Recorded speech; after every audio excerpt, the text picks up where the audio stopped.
This is Democracy Now!, democracynow.org, The Quarantine Report. I'm Amy Goodman with my co-host, Nermeen Sheikh. Hi, Nermeen.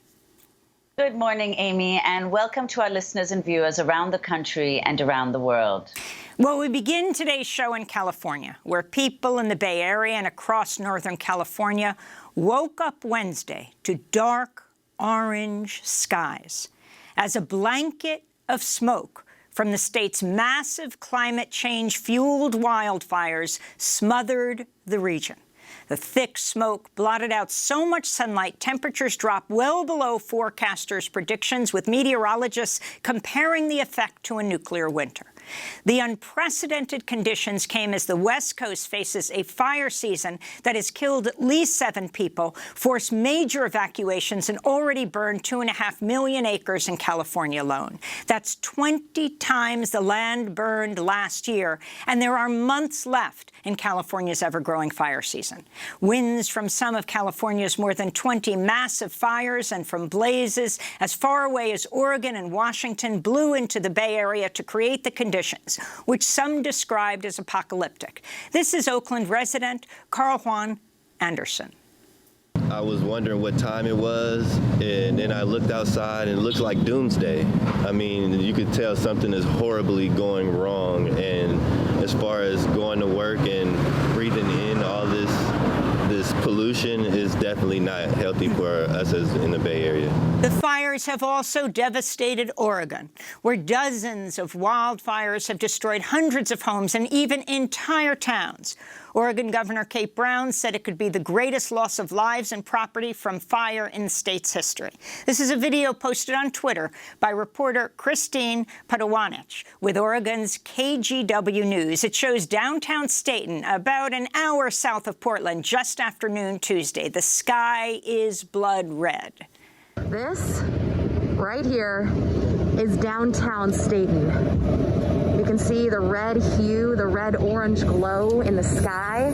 There's ash that is falling visibly in front of, when we were driving here, in front of the headlights of the car. But downtown, basically empty here, besides a few cars here, people walking around in cars. But the smell of smoke is heavy. Meanwhile, wildfires in the neighboring state of Washington have burned nearly 600,000 acres since Labor Day. The fires devastating the West come as a record-shattering heat wave, mass blackouts, and the coronavirus pandemic roil the West. The scientists are unflinching in their analysis. The climate crisis is here, and it's impacting farm workers still forced to work the fields, incarcerated firefighters, and other vulnerable communities first and hardest. This is California Governor Gavin Newsom speaking Tuesday. But I quite literally have no patience for climate change deniers.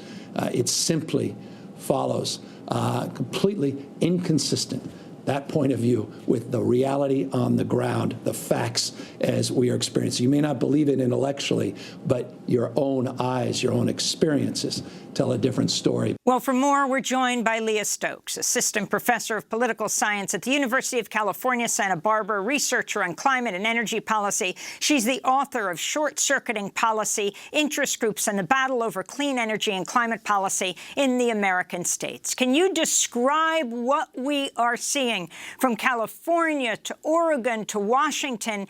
The media talks about it as bizarre and crazy. Still, there is not a lot of use of the word climate change. That's right, Amy. It's quite sad that your program and one newscaster at CBS News named Jeff Berardelli are pretty much the only TV news stations that are willing to use the word climate change.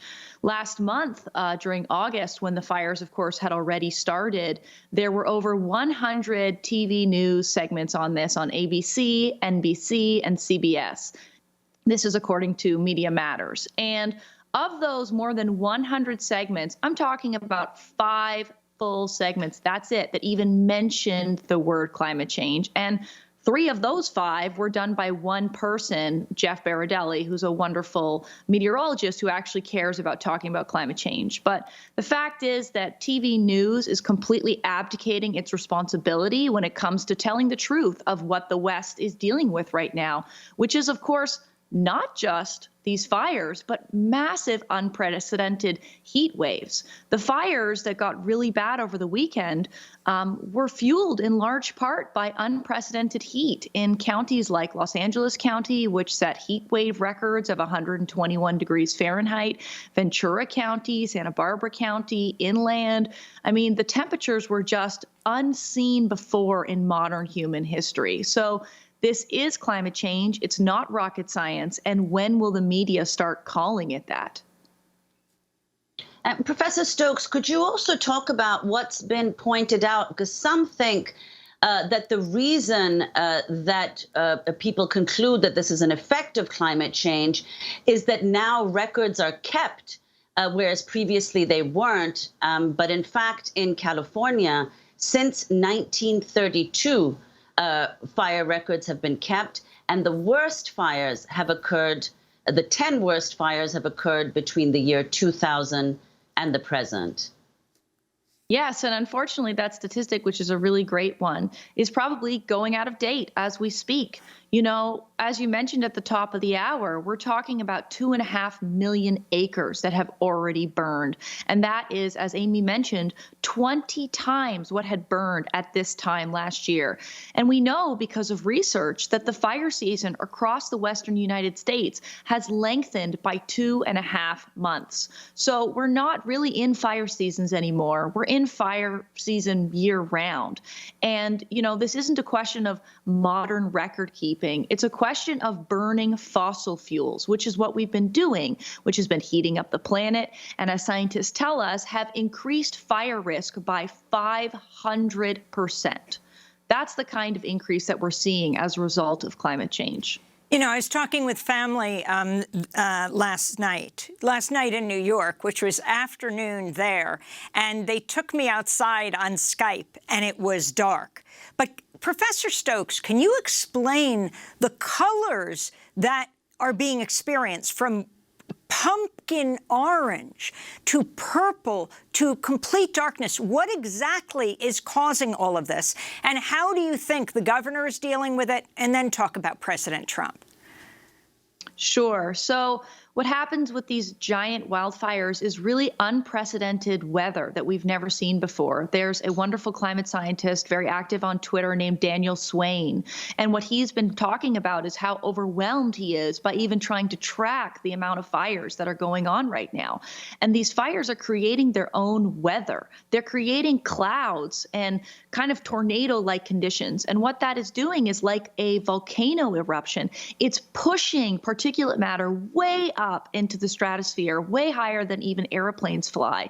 And that is like a volcanic eruption. And so what we're dealing with here is particulate matter blocking out the sun. And so, for example, people posted their solar panels and showed that they were getting zero solar radiation, no energy being produced because the sun was not making its way to the ground. This is what's happened in the past when we've had huge volcanic eruptions. It's really a disturbing effect, and I can understand why people are so freaked out. In terms of the governor of California, it's great to see him stepping up and using the words climate change very actively. Others have pointed out, however, that he has approved fracking permits in the recent months during the pandemic. And there's questions as to why California is not turning away more aggressively from oil and gas extraction. And then when it comes to our climate denier-in-chief, Donald Trump, you know, he doesn't even believe in climate change. He doesn't listen to scientists, whether that's the coronavirus pandemic and lying about it and playing down the death toll, or it's climate change. And so really, we have zero leadership for this emergency from Washington, D.C.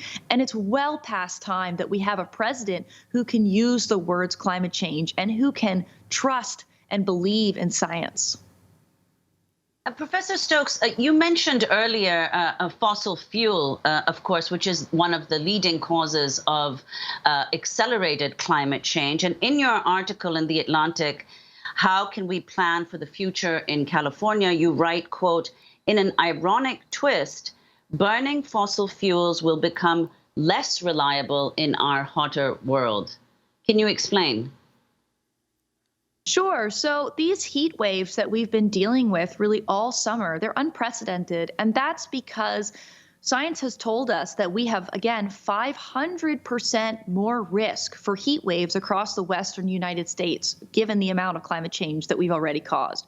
We've warmed the planet by 1 degree Celsius. In certain parts of California, such as where I live, Santa Barbara, the warming is actually higher. It's 2 degrees Celsius in Santa Barbara and in Ventura County. So certain parts of our planet are really more vulnerable to climate change, and they warm up faster. And that is certainly parts of California. So what's been happening is that the West, whether it's Arizona, Nevada, California, they've been baked in a big regional heat wave over the last few weeks. And that creates a big stress on our electricity system because people in Phoenix need to turn on their air conditioning. People in Los Angeles need to turn that on all across the region. And so that means that we don't have as much electricity resources than we would have otherwise. And so there have been regional shortages, particularly in California, for electricity. And a few weeks ago, the grid actually went into rolling blackouts. And even this past week, there have been shortages and some shutoffs in some areas. Now, what happened a couple weeks ago is still being understood, but one of the factors is that several gas plants, these are fossil gas plants that operate in California, they went offline unexpectedly. And what people pointed out is that when the temperature gets really high, just like if you've ever been in an airport when the temperature is really high and airplanes can't take off, when the temperature gets very high, fossil plants cannot produce the same amount of electricity. They cannot operate. And so as we deal with more and more heat waves, our electricity system is going to become a lot less reliable. And President Trump's connection to the fossil fuel companies, one. And two, the people who are fighting these fires. We have been dealing with this extensively on Democracy Now! But, for example, the incarcerated firefighters who themselves are dealing with COVID. And then the farm workers who are out in the fields being told they still have to be there. Yes, there's so many tragic parts of this story and so many of the other ones that you touched on at the top of the hour. These are very dark days that we are living in. Unfortunately, what many people don't know is that the CARES Act, which was the coronavirus stimulus bill that Mitch McConnell helped steward through Congress a few months ago, that was in large part a fossil fuel bailout. We do not even know how much of our money as people living in the United States has gone towards fossil fuel companies because the federal government refuses to tell us. But we do know, thanks to the really dogged reporting of a few women, including Antonia Hujas, writing for Sierra Magazine, and Alexis Goldstein, writing for Truth Out, that a lot of money, we're talking billions of dollars, is going to fossil fuel companies. Alexis just reported, for example, that the Federal Reserve literally bought corporate bonds, corporate debt of a number of fossil fuel companies. So you and I now own corporate debt for ExxonMobil, Chevron, BP, Marathon Petroleum, and the electric utility company, Southern Company. These are terrible corporations that have been denying climate change for decades and are not responsible corporate actors. And yet, what has the Trump administration done? It has given them a lifeline and a handout at a time when they were not doing well financially, not because of COVID, but because of their own bad decisions. So really, what we are living through right now is a massive fossil fuel bailout. What the federal government is doing is not helping everyday Americans stay employed, pay their rent, pay their electricity bills. What they are doing is helping fossil fuel companies, and that's really wrong. Amy, you also mentioned, of course, the prison labor problem when it comes to firefighting in California. And that issue has been really compounded by the COVID crisis. In Santa Barbara County, where I live, there is one prison where pretty much 100% of the people, about 1,000 people who are in that prison, have had COVID. In the early parts of the pandemic, this was one of the worst outbreaks in the entire country. And prisons across this country and across California have really been on the front lines of COVID. And so one thing that Governor Newsom has done, in part to help people out in prisons, is early releases. Unfortunately, that means that the firefighters who we rely on through prison labor, which is a problematic situation, we don't have as many of them as a result. And so we don't have the same amount of firefighters. And we also have a terrible policy in California that after people have been released from prison, they're not allowed to work as firefighters for an actual living wage. And so the system that we have set up for fighting our fires is really unethical, not just exploiting people when they're in prison, but after we've trained them and given them skills, not letting them use those skills for pay. And finally, the farm workers. You're right. Many undocumented Hispanic people living in this country are on the front lines of COVID, on the front lines of the climate crisis. And they're still out there working in the fields during a pandemic and during this absolutely horrendous air quality, which, of course, when you breathe in that bad air, it also makes it more likely that you'll die of COVID. We have 30 seconds. The future, Leah Stokes. What needs to happen now? We need to elect a new president. You know, Joe Biden, for all his flaws, has come out with an absolutely unprecedented climate change plan, and he's targeting 100% clean electricity by 2035. So if we could elect him to be the president and we could take back the Senate for the Democrats, we would actually have a chance to tackle the climate crisis. Leah Stokes, I want to thank you for being with us. Assistant Professor of Political Science at University of California, Santa Barbara, researcher on climate and energy policy. We'll link to your piece in The Atlantic headlined, "How Can We Plan for the Future in California?" Author of Short-Circuiting Policy, Interest Groups in the Battle Over Clean Energy and Climate Policy in the American States. When we come back, a new ad campaign targets African-American and Latinx Americans to join in the vaccine trials. What are many's hesitation? We look back at medical experimentation in the United States. Stay with us.